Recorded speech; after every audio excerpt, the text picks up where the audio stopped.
বলো good afternoon. Good afternoon বন্ধুরা, আজকে ব্লগটা এখান থেকে শুরু করছি। আজ হলো মানডে, আজকে তারিখ হলো 27 তারিখ, 27শে জানুয়ারি। এখানে আমার রান্নাবান্না অর্ধেক হয়ে গেছে। কালকে থেকে যা প্রচুর কাজ করছি, বাবারে বাবা, আজকে শরীর প্রচণ্ড টায়ার্ড, প্রচণ্ড খারাপ। সব চেঞ্জ করে নিয়েছে, বালিশের খোল থেকে, চাদর থেকে। ছেলে স্নান হয়ে গেছে, আমারও স্নান হয়ে গেছে। অর্ধেক রান্না করে বাথরুমে গিয়ে এখানে ডিম সিদ্ধ রাখা, ওরা দুই ভাই বোন খেয়েছে, এটা আমার আর আমার বরের। এখানে কাঁচা কাপড় এনে রেখেছি। আর এখন 1:30 বেজে গেছে, এই ঘরও পরিষ্কার করে জানলা খুলে দিয়েছি। কালকে তো ভিডিওতে তোমরা দেখলে যে কি খাটাখাটনি না হয়েছে, কি খাটাখাটনি, মানে প্রত্যেকটা জিনিসকে খুলে মানে পরিষ্কার করা তো আর খেলা কথা নয়। এই যে এই তাই আজকেও প্রচুর কাপড়, কালকে কাপড় কাচিনি বলে আজকে প্রচুর কাপড় কেচেছি। এই যে এখানে দুটো সসপ্যান রাখা, সব গুছিয়েছি। এই যে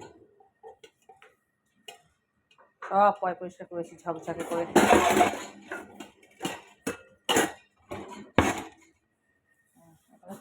চামচ বোধহয় 100টা হবে খালি এখানে চামচ। এই যে চামচ আর ছুরির শেষ নেই, এর ভেতরে সব ছাঁকনি। আমি যখন বাসন কিনি না এরমই কিনি। আমাদের কিন্তু গ্লাস আছে, কিন্তু কেউ গ্লাস আমি যতবার কিনি ইউজ করে না। এবারে ছোটো ছোটো সুন্দর গ্লাস কিনলাম, তাও কেউ ইউজ করে না। তো এইবারে আমি বলছি গ্লাসেই জল খাবে। এখানে সব কাপ রাখা, এই হলো। এখানে রয়েছে প্লেট এইসব, আর এখানে রয়েছে যে থালা ডিশ বড় বড়। এই আর মোটামুটি রান্না হয়ে গেছে অর্ধেক। তারপর আমি করছি ব্লগিং। এই যে শিম ভেজেছি, এখানে আছে আলু ভাতে মাখা, আর এর মধ্যে ডাল আছে। দাঁড়াও তোমাদেরকে দেখিয়ে দিই। এই হলো পাতলা মুসুরির ডাল, কাঁচা লঙ্কা দিয়ে আলু ভাতে মাখা। প্রচুর বাসন আমার, এই দেখছো এগুলো সব নতুন বাসন, সুন্দর ভারী ভারী। এগুলোকে আমার বর রেখে দিয়েছিল, এখানে একটা গামলা উল করে রেখেছি, এখানে জলের জায়গা করে দিয়েছি। এই টেবিলটা আমার পরিষ্কারই থাকে, এইটাতে শুধু বাসন মেজে মেজে উল্টাই বলে এটা এখানে থাকে। এটা সরিয়ে দিলে টেবিলটা এরকম পুরো পরিষ্কার। এই যে এই হলো।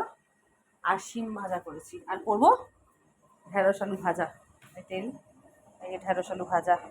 চিমনি পরিষ্কার করেছি, আর এই নিচটা পুরো সেট আপটা পরিষ্কার হয়েছে। এই যে এই সেট আপটা, এখানে এই যে মেশিনটি ঘুরছে, এই সেট আপটা পুরো পরিষ্কার করেছি। এরপর এই জায়গার ভেতরটা ধরবো, এর ভেতরটা ধরবো, আর এর ভেতরটা ধরবো। এখানেও প্রচুর বাসন কোসন রয়েছে, এগুলো সব ধরবো। নিচটা পুরো হয়ে গেছে। আমারও আজকে প্রচুর প্রচুর কাজ করেছি সকালবেলা উঠে। সব বোতল ফোতল ওগুলোকে, এই যে এগুলো সব সাবান আর গরম জল দিয়ে সকাল সকাল মেজে জল ভরা হয়ে গেছে। জলটা মেয়ে ভরেছে। আর এখানে রান্নাও হয়ে গেছে। এখন আমি খালি ঢেঁড়স আলু ভাজবো। 1:30 বাজে। এক চোট কাপড় কেচে মেশিনে, মানে আগে হাতে আমরা পরিষ্কার করে নিই, তারপরে মেশিনে দিই। মেশিনে একবার দিলে জলটা সুন্দরভাবে নিগড়ায়, তাড়াতাড়ি করে কি হয়, তাহলে বেশি লাগে না। তো এই হলো, মানে বেশি চালাতে লাগে না, মেশিনটা একবার দিলেই হয়ে যায়। তো চলো তাহলে পরে আসছি, সাথে থাকো, দেখতে থাকো। ঢেঁড়স আলু ভাজা হয়ে গেছে।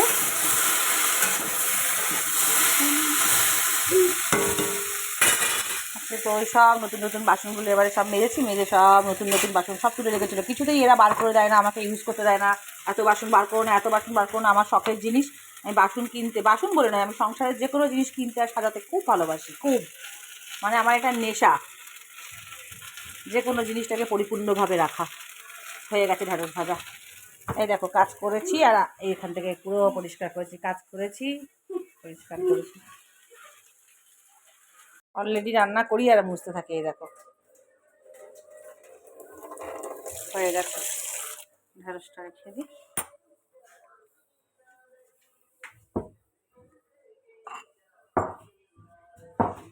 ঢেকে দেবো একটা কিছু দিয়ে। এখন বাজে 5:45। এই দেখো সব লাফালাফি করছে। ওবেলা নিরামিষ করেছি বলে এই ছেলে কি কান্না। আলু ভাতে ডাল ভাত করছে। ওই জোর বাবা যাচ্ছে 7 সকালে মাটন আনতে,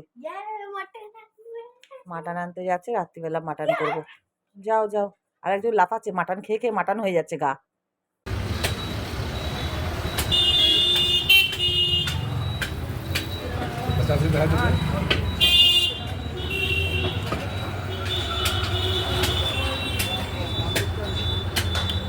ছেলে পড়ছে।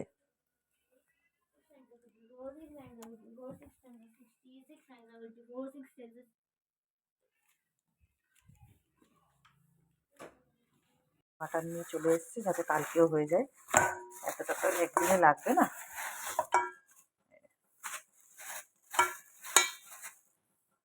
দারুণ হয়েছে মাংসটা, ভিজিয়ে করেছে, দেখবে খুব ভালো হয়েছে, খুব দারুণ হয়েছে মাংসটা। তো ম্যারিনেট করা হয়ে গেছে, রেগুলারের মশলা আছে আর তেল আছে, দই আছে, নুন, হালকা সামান্য 2-4টে চিনির দানা ব্যালেন্স করার জন্য, আর রয়েছে কাঁচা লঙ্কা, আদা রসুন বাটা, এই দিয়ে ম্যারিনেট করে গেছে। আর হ্যাঁ, সর্ষের তেল দিয়েছি। মাংস কষা হচ্ছে।